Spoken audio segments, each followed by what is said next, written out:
Hello students, मैं पद्माकर मिश्रा आपके अपने favourite YouTube channel economics eight finger tip में आज एक नए टॉपिक के साथ जो आप लोगों को बहुत दिनों से इंतजार था लेकर के मैं हाजिर हूं।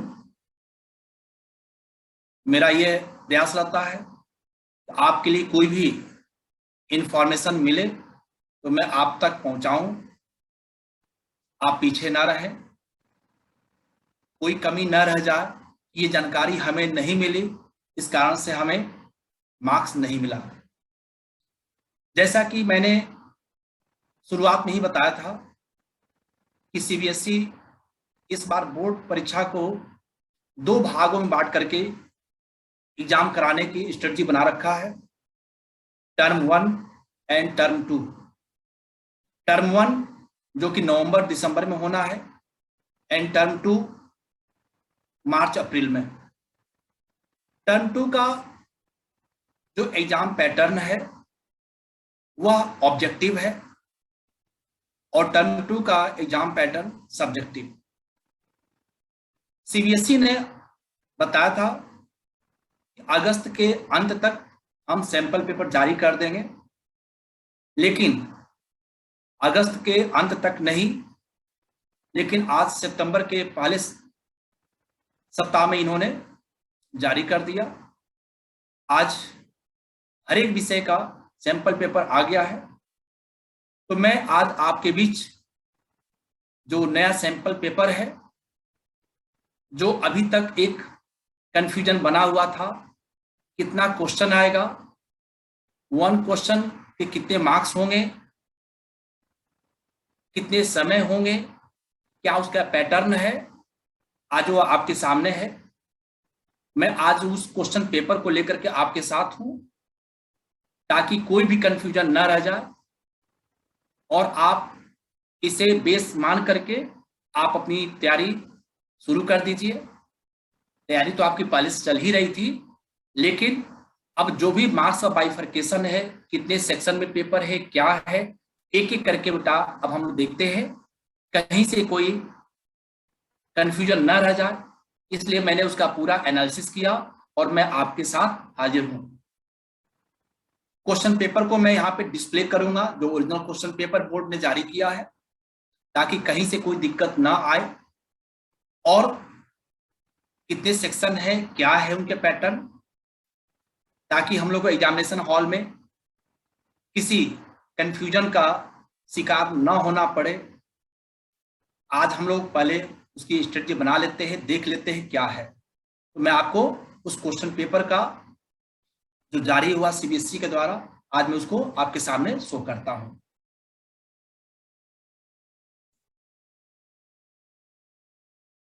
यह है आपके सामने सीबीएसई के द्वारा जारी किया गया सैंपल क्वेश्चन पेपर, जो एकेडमिक ईयर 2021-22 के लिए है। ये टर्म 1 जो नवंबर दिसंबर में होने हैं, उसका एक रूपरेखा सीबीएसई ने आज जारी कर दिया। जैसा कि हम देख पा रहे हैं कि जो ये पेपर है, इस पेपर में सबसे पहले है टाइम को लेकर के। जो टाइम है वह 90 मिनट का है। ये पहले से हम लोग को पता था कि टर्म 1 90 मिनट का होगा एंड जो टाइम इसमें मार्क्स दिया हुआ है टाइम के साथ साथ वह है 40 मार्क्स, यानी कि 40 नंबर का ये पेपर होगा। आगे चल करके देखेंगे तो 10 नंबर का इस पर प्रोजेक्ट होगा, लेकिन जो एग्जाम हम लोग को देने हैं वह 40 मार्क्स का पेपर होगा एंड 90 मिनट का। जनरल इंस्ट्रक्शन क्या कहता है, जो एक कंफ्यूजन बना हुआ था सभी लोगों के लिए, बच्चों के लिए भी था, हम लोग के लिए भी था, जो आज दूर हो गया। जो ऑब्जेक्टिव बेस्ड क्वेश्चन पेपर होगा जो सीबीएसई स्कूल को भेजेगा, वह 60 क्वेश्चन होगा। उसमें there are a total 60 questions in this paper, out of which 50 questions are to be attempted. ये सबसे इंपॉर्टेंट है, सबसे इंपॉर्टेंट है कि कितने क्वेश्चन अटेम्प्ट करने हैं। 50 क्वेश्चन हम लोग को अटेम्प्ट करने हैं, ठीक है। 50 क्वेश्चन, कोई कंफ्यूजन आ रहा है? 50 क्वेश्चन अटेम्प्ट करना बेटा। टोटल क्वेश्चन कितने होंगे? 60, अटेम्प्ट करने हैं 50 क्वेश्चन, 60 क्वेश्चन होगा टोटल, जिसमें 50 क्वेश्चन आपको अटेम्प्ट करने हैं। ध्यान से समझ लीजिए, गलती ना हो।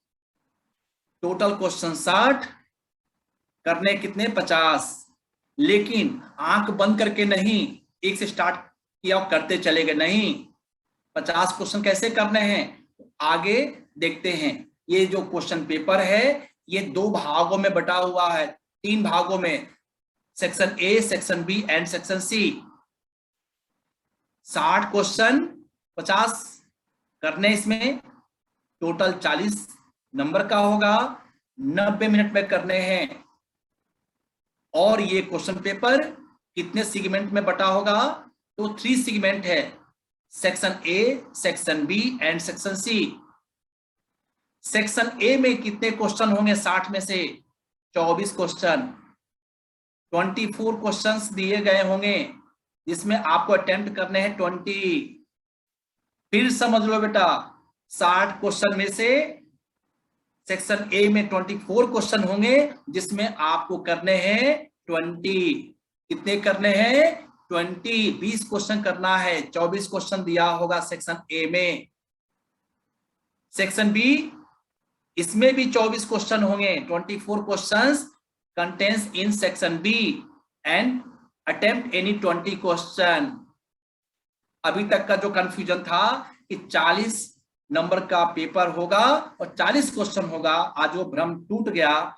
नहीं, क्वेश्चन पेपर होगा 40 मार्क्स का 90 मिनट के लिए, बट क्वेश्चन होगा 60। और हमारे सामने एक बहुत अच्छा अपॉर्चुनिटी है, उसमें से हमें 50 क्वेश्चन ही अटेम्प्ट करने हैं। यानी कि अब समझ लो, आपके लिए एक पिटारा खुल गया कि 40 में 40 लाना आपके लिए कितना आसान हो गया। आपके सामने विकल्प मिल गया। इस तरीके का ऑफर बेटा कहीं नहीं मिल रहा था। सीबीएसई ने आपके लिए क्वेश्चन पेपर रेशनल कर दिया है, पिटारा खोल दिया कि आप 40 में 40 नंबर पा सकते हो। सेक्शन ए पे हमने बात किया, सेक्शन बी पे बात किया, अब हम बात करते हैं सेक्शन सी पे। सेक्शन सी में 12 क्वेश्चन होंगे, 12 क्वेश्चन। कितने क्वेश्चन करने होंगे? 10 क्वेश्चन। मेरे प्यारे बच्चों, सेक्शन सी में कितने क्वेश्चन होंगे? 12 क्वेश्चन होंगे। और कितने क्वेश्चन करने होंगे? 10। अब ये देख लो कि टोटल कितना क्वेश्चन हो गया। टोटल क्वेश्चन कितना अटेम्प्ट किया आपने? 20 क्वेश्चन सेक्शन ए से आपको करने हैं कंपल्सरी, सेक्शन बी से 20 एंड सेक्शन सी से 10। टोटल हो गए आपके 50 क्वेश्चन हो गए कंप्लीट आउट ऑफ 60। यानी एक क्वेश्चन आपका सही होगा तो कितना नंबर मिलेगा? तो एक 50 क्वेश्चन है, नंबर कितने बेटा? 40। Therefore 1 question is equal to 40/50। कितना आएगा? जल्दी से कैलकुलेट करो। 0.8। क्या मार्क्स है बेटा? एक क्वेश्चन सही होगा 0.8। लेकिन अच्छी बात इसमें और क्या है कि एक क्वेश्चन सही करोगे 0.8 मिलेगा, यानी 50 क्वेश्चन होंगे, सभी के लिए कितने number? 0.8। There is no negative marking, इसमें कोई नेगेटिव मार्किंग नहीं है। कि जैसे नेगेटिव मार्किंग का मतलब होता है कि एक क्वेश्चन सही होगा तो 1 मार्क्स मिलेगा और गलत होगा तो कहीं 0.3 डिडक्ट होता है, कहीं 0.25 डिडक्ट होता है। बट सीबीएसई ने ये भी आपके लिए एक अच्छा अपॉर्चुनिटी दिया कि कोई नेगेटिव मार्किंग नहीं है। ये भी बच्चे लोग पूछ रहे थे कि सर क्या इसमें नेगेटिव मार्किंग होगा, तो आज क्लियर हो गया, there is no negative marking in term 1 examination.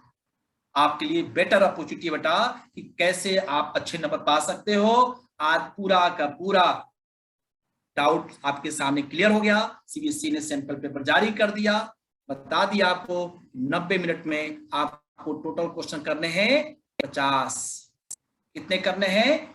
50 questions करने हैं। अब आप ये बताओ कि एक क्वेश्चन करने में आपको कितना समय लगेगा?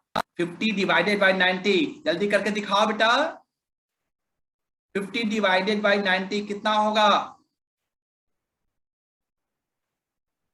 50 डिवाइडेड बाय 90 करके बताओ बेटा। कैसे 50 का मतलब क्या समझे भाई?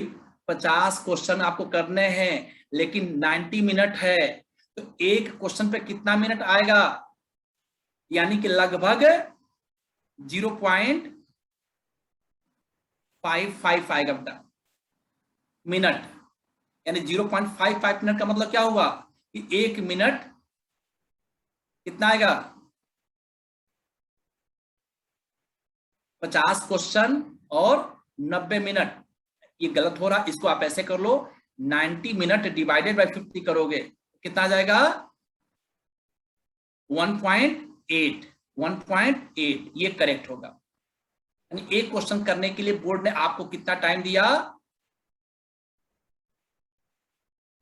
90 मिनट में आपको 50 क्वेश्चन करने हैं, यानी एक क्वेश्चन पे कितना? 1.8 मिनट, ठीक ना? यानी 2 मिनट से भी कम है। कोई बात नहीं, आप ये ध्यान में लेकर चलें कि हमारा जो क्वेश्चन होगा अभी आगे मैं डिस्प्ले कर रहा हूं, कुछ क्वेश्चंस बहुत फ्लैट होंगे जिसका आंसर देने में आपको समय नहीं लगेगा, और कुछ क्वेश्चन ऐसे होंगे जिस पे आपको समय देने पड़ेंगे। न्यूमेरिकल होगा, एसर्शन रीजनिंग बेस्ड क्वेश्चन होंगे, केस बेस्ड क्वेश्चन होंगे, तो ये सब चीजें समय लेने वाला होगा। आप कहीं समय बचाएंगे, कहीं समय को यूज करेंगे। तो चलते हम एक एक क्वेश्चन तब देखते हैं सेक्शन ए में क्या उसका पैटर्न है और सेक्शन बी में क्या पैटर्न है।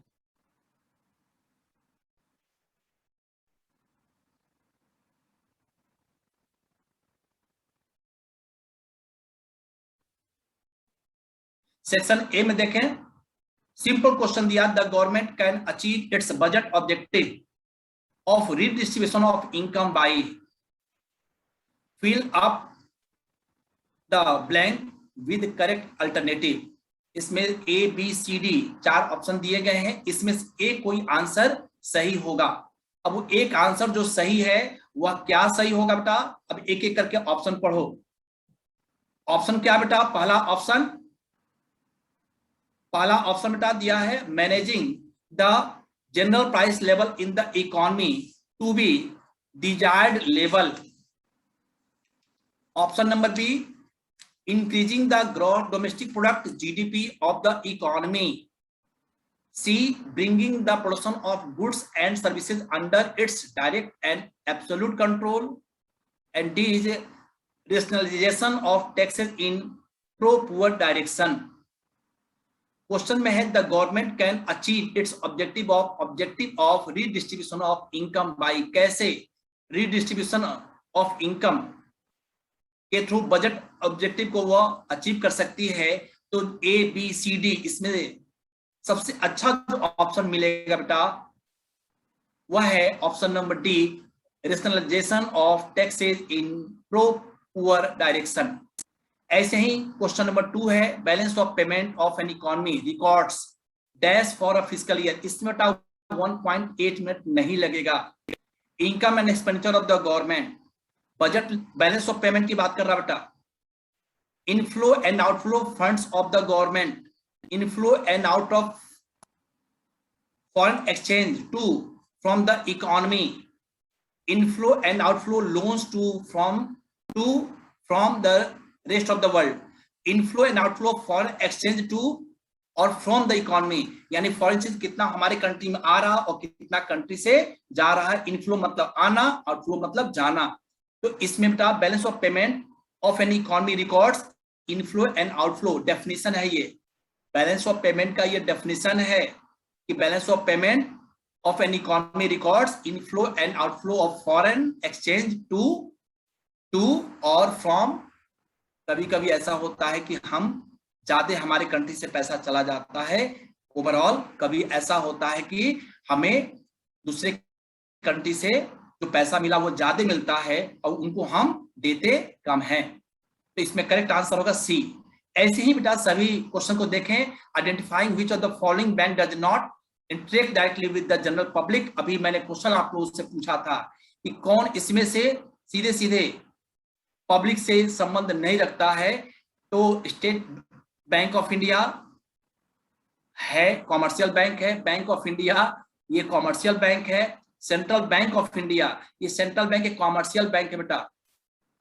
सेंट्रल बैंक आप वो आरबीआई को मत समझिएगा, यहाँ पर रिजर्व बैंक ऑफ इंडिया दिया है, यानी कि पब्लिक का रिलेशन आरबीआई के साथ होता है, लेकिन डायरेक्ट रिलेशन नहीं होता, वो इनडायरेक्ट रिलेशन होता है। कितना बेटा इजी है, आपको यहाँ पे 1.8 मिनट जो एवरेज आ रहा बेटा वो नहीं कंज्यूम करना है, नहीं यूज करना है, कम समय में ही हो जाएगा। लेकिन हाँ जहां जरूरत पड़े आप वहां पे यूज कीजिए, समय बचे उसको बचाइए ताकि आगे जरूरत पड़ेगा। नहीं आ रहा है कंफ्यूजन उसको छोड़ दीजिए, बाद में उसको हम लोग देखेंगे, लेकिन जल्दीबाजी में गलत मत कीजिएगा, क्योंकि वो एमआर शीट पे आपको सर्किल करना सर्किल कर देंगे, फिर आप उसको मिटा नहीं पाएंगे। इसलिए कोई जल्दीबाजी नहीं, ध्यान से देखिए, जहां कंफ्यूजन उसको कुछ समय के लिए छोड़ दीजिए, बाद में रिवीजन वाले समय में मिलाकर के इसको ठीक कीजिए। अब बेटा 4 हो गया, 5 हो गया। 5 में देखो क्या दिया, read the following statement carefully and choose the correct alternative from the following. Statement A, statement B, statement 1, statement 2। अब इसमें आपको देखना है कि दोनों स्टेटमेंट में कौन सा स्टेटमेंट सही है कौन सा गलत। ये असर्शन और रीजनिंग नहीं है, कंफ्यूज नहीं होना बेटा। दो स्टेटमेंट दिया है, वो आपको बताना है कि दोनों में क्या सही है और क्या गलत है, ठीक ना। तो स्टेटमेंट 1 कहता है demonetisation was the step taken by the government of India in order to tackle the problem of corruption, black money, terrorism and circulation of fake currency in the Indian economy. ये बहुत चर्चित था कि सरकार ने demonetisation, उसको हिंदी में कहते हैं विमुद्रीकरण, और उसको लोकल लैंग्वेज में कहते हैं नोटबंदी। तो नोटबंदी की जो बात हुई थी वहां पर ये बात सामने आई कि सरकार ने ये सोचा कि यदि हम नोटबंदी करते हैं तो मेरा मेन पर्पज क्या है कि नोटबंदी करने से करप्शन, ब्लैक मनी, टेररिज्म, आतंकवाद, सर्कुलेशन ऑफ फेक करेंसी, ये कंट्रोल होगा। सही बात है। स्टेटमेंट 2 क्या कहता है, demonetisation has insured improved tax compliance in India over the period of time. ये भी सही था, इसमें इस दायरे में ज्यादा लोग आएंगे, सही चीज पता चलेगा। अब यहाँ पे ऑप्शन देखते हैं, both the statement are true. A भी सही है पहले ही, बी भी सही है, इसका मतलब पहला ही आंसर यहाँ पे सही हो गया। बी कहता है बोथ द स्टेटमेंट, फॉल्स तो है नहीं। Statement 1 is true but statement 2 is false, नहीं, बिल्कुल सही है, ये स्टेटमेंट बेटा सही है, फॉल्स नहीं है। Statement 2 is true but statement 1 is false, नहीं, करेक्ट आंसर इज ए। इस तरीके से बेटा आपके सामने एक क्वेश्चन रहेगा। यहां देखिए एक केस दिया हुआ है। अब इसको mister Sakshi and economics teacher was explaining the concept of minimum percentage of the total deposit to be kept by any commercial bank with the central bank of a country as per norms and statute prevailing in the country. From the following to the correct alternative which specified toward the concept of explained by her. इसमें क्या चीज है, की point है, minimum percentage of the total deposit to kept by any commercial bank with central bank. जब commercial bank जो उसके पास deposit होता है, उस डिपॉजिट का एक मिनिमम अमाउंट आरबीआई के पास, सेंट्रल बैंक के पास रखती है, तो उसको कहते हैं CRR, कैश रिजर्व रेशियो। यहाँ बेटा ऑप्शन नंबर ए, यानी यहाँ पे कोई कंफ्यूजन नहीं। इस तरीके से बेटा ये आपके सामने देखिए अगला भी क्वेश्चन है, यहाँ भी स्टेटमेंट है, question number 9।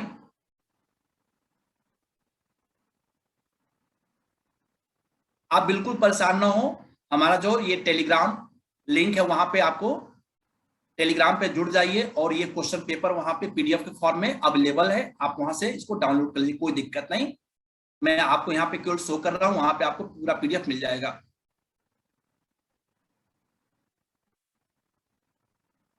Industrial policy resolution IPR 1956 form the basis of the किस 5 प्लान बेटा, IPR 1956 फर्स्ट 5 प्लान का पीरियड बेटा क्या था,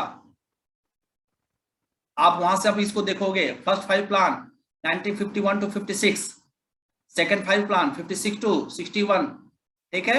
अब आप इसमें मैच करो कौन सा आंसर होगा, बहुत इजी क्वेश्चन, बहुत इजी क्वेश्चन बेटा।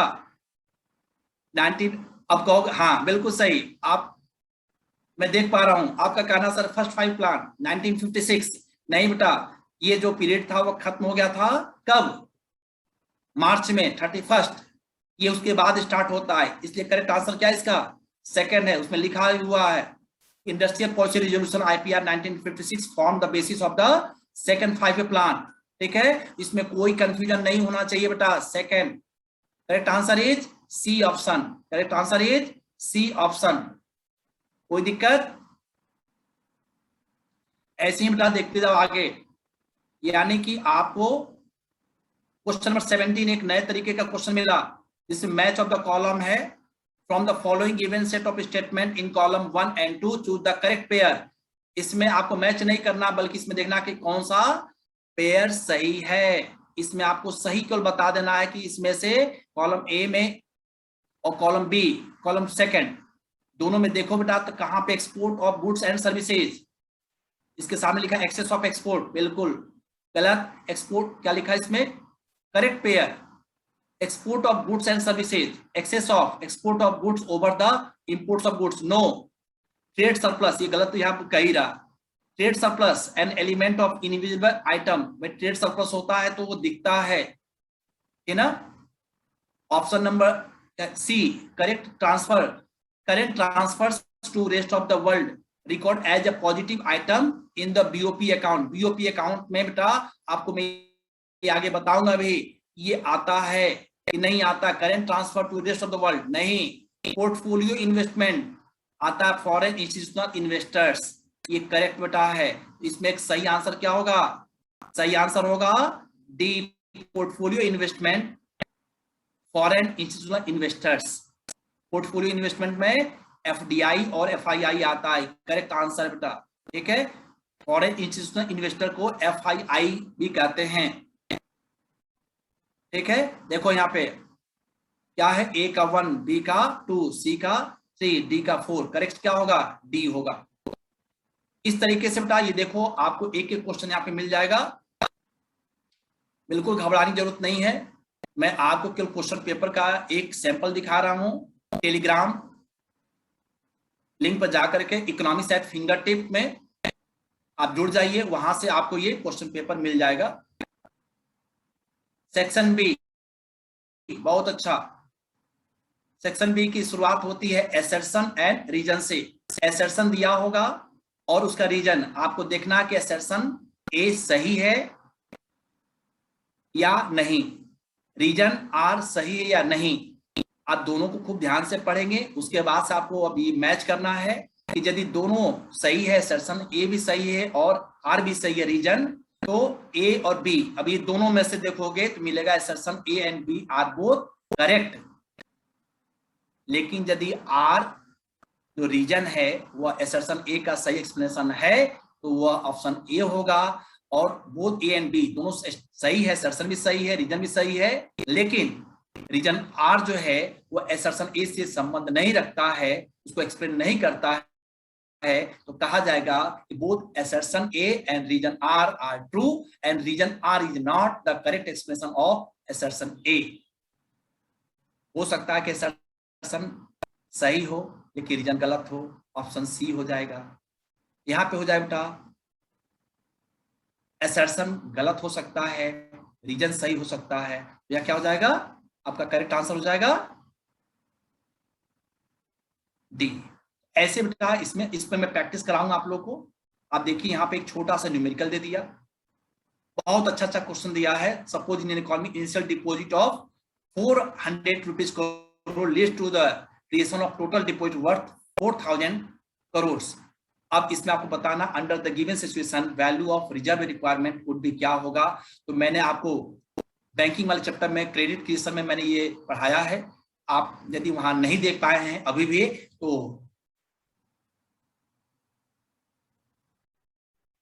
आप सेंट्रल बैंक क्रेडिट क्रिएशन वाली वीडियो को ओपन करिए और वहां से आप देख लीजिए, आपको वहां से मिल जाएगा।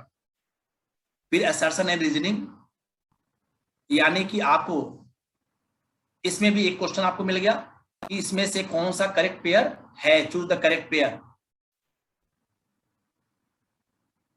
बहुत बढ़िया। यहां पर एक पिक्चर दिखाया गया है, ये किसके लिए, फॉर विजुअली चैलेंज कैंडिडेट के लिए है। यहाँ पे आप परेशान नहीं होंगे, जो नॉर्मल स्टूडेंट्स बेटा उनके लिए जो सेपरेट क्वेश्चन है वही करें, ठीक है। 31 फॉर विजुअली चैलेंज कैंडिडेट के लिए है। 32 यहाँ पे देखिए आप इसको करेंगे। 33 असर्शन एंड रीजनिंग है। 34, 35 बिल्कुल सही। Choose the correct alternatives to be filled. अब यहाँ पे ये भी आपके लिए नहीं है, ये विजुअली चैलेंज कैंडिडेट के लिए है। यहाँ पे देखिए केस बेस्ड क्वेश्चन दे दिया, एक केस दिया हुआ उससे रिलेटेड क्वेश्चन पूछा गया है। क्वेश्चन नंबर 44, बहुत सारे बच्चे कह रहे थे सर इसमें न्यूमेरिकल नहीं पूछा जाएगा। देखो बेटा मैं शुरू से बोलते आ रहा हूँ न्यूमेरिकल पूछा जाएगा, और देखो यहाँ न्यूमेरिकल मिल रहा है, इसलिए न्यूमेरिकल को आप हल्के में ना लें, न्यूमेरिकल को अच्छे से पढ़िए। क्वेश्चन 45 स्टेटमेंट 1 and 2, इसमें बताना है कि दोनों स्टेटमेंट सही है गलत है, ये नहीं, इसमें असर्शन और रीजनिंग नहीं है बेटा। 48 क्वेश्चन यहाँ पर है column A and column B, यहाँ पे कॉलम 1 एंड कॉलम 2 दिया हुआ है। अब आपको क्या करना है, इसमें match the given situation in column 1 with their respective implication given in column 2। अब इसमें मैच करना सही क्या है, सही इसमें मैच करना है बेटा। ओके, पहले देखो कौन सा कॉलम किसके साथ मैच कर रहा है, जो कॉलम जिसके साथ मैच करेगा उसको आप सबसे पहले यहां यूज करेंगे।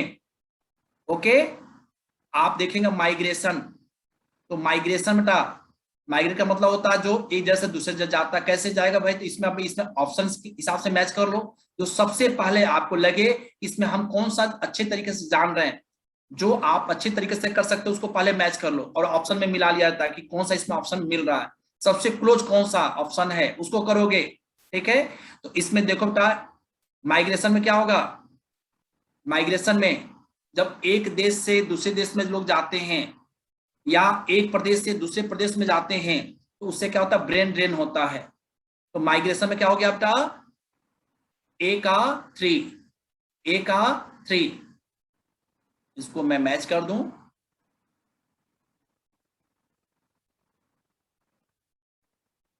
ए का 3 ये हो गया। बी क्या कहता बेटा, low level of academic standard, low level of academic standard मतलब mismatch between required skill and academic standard, ये मैच नहीं कर रहा है, यानी बी का 4, ये भी सही है। C population growth rate, population growth rate क्या हो जाएगा बेटा, रिड्यूस, हाँ population growth rate, population high growth rate, तो जब ग्रोथ रेट पॉपुलेशन बेटा ज्यादा होगा तो जो पर कैपिटा इकोनॉमिक ग्रोथ होगा क्या होगा, वो घटेगा, ये हो गया reduced in per capita economic growth. और बचा कौन सा, D lack of proper man power planning, imbalance between demand and supply of human resources, यानी हो गया आपका 2। अब ये देखो कि कौन सा इसमें ऑप्शन जो नीचे दिया है सही है, जो नीचे दिख रहा ऑप्शन बेटा उसमें मैच करो। ए का हम लोग आया क्या, ए का 3, ए का 3 कहाँ है, ये बी में दिख रहा बेटा, यहाँ नहीं है, यहाँ पे है, यहाँ मिल गया, और कहीं दिख रहा कहीं नहीं, इसका मतलब कि आपको कुछ नहीं देखना, इसको टिक कर देना यहीं पे।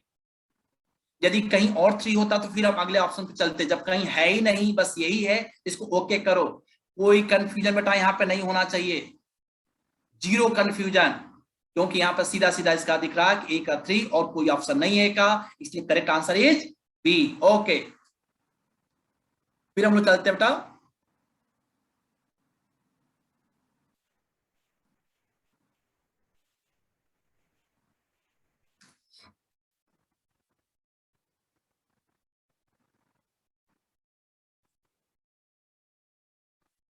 Question number 49 to 54 to be answer on the basis of following data. एक न्यूमेरिकल है, रिवेन्यू रिसिप्ट, कैपिटल रिसिप्ट, ये किसका है, बैलेंस ऑफ पेमेंट का है, ठीक है, इसका है